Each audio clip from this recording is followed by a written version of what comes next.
سلام.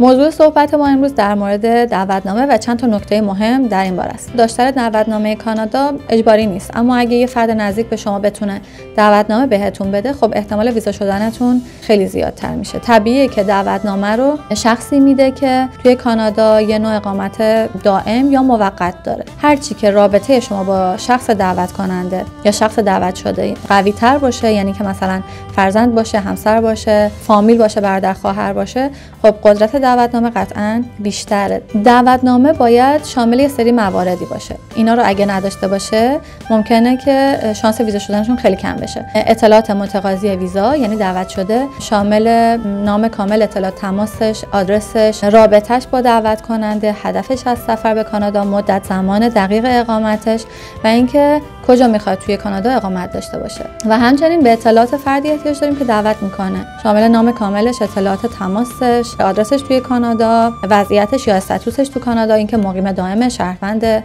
استودنت، ورکر، میزان درآمدش و عنوان شغلش. اگر که شخص دعوت شده قراره که با شما به عنوان دعوت کننده توی یک خونه سکونت داشته باشه، بهتره که در مورد خونه‌تون هم یه جزئیاتی بگین. مثلا خونه‌تون چند طبقه است، چند تا اتاق خواب داره، قراره که یه طبقه کامل رو بهشون بدین یا نه قراره مثلا یک اتاق رو بهشون بدین، و اینکه چند نفر با شما دارن توی خانواده توی خونه زندگی میکنن. و حتما در مورد پلنتون که قراره که توی کانادا چیکار بکنین توضیح بدین. مثلا قراره جشن عروسی صورت بگیره، تولد یه نوزادی باشه، هر اتفاقی که بود قرار بود که دعوت شده توی اون شرکت داشته باشه حتما بگین. کمی هم بهتره که چاشنی عاطفی بگذارین. ممکنه بگن که نه افسر اهمیتی نمیده، ولی طبق تجربه‌ای که ما داریم چاشنی‌های عاطفی کمک کننده است. یه نکته مهم خیلی توجه کنین در مورد دعوتنامه برای ویزای توریستی. شخص دعوت کننده لزومی نداره که نشون بده چقدر درآمد داره یا اصلا کلا اعلام بکنه که خواهد که حمایت مالی بکنه، و اصلا کلا نباید اعلام کنه که قراره حمایت مالی بکنه. چرا؟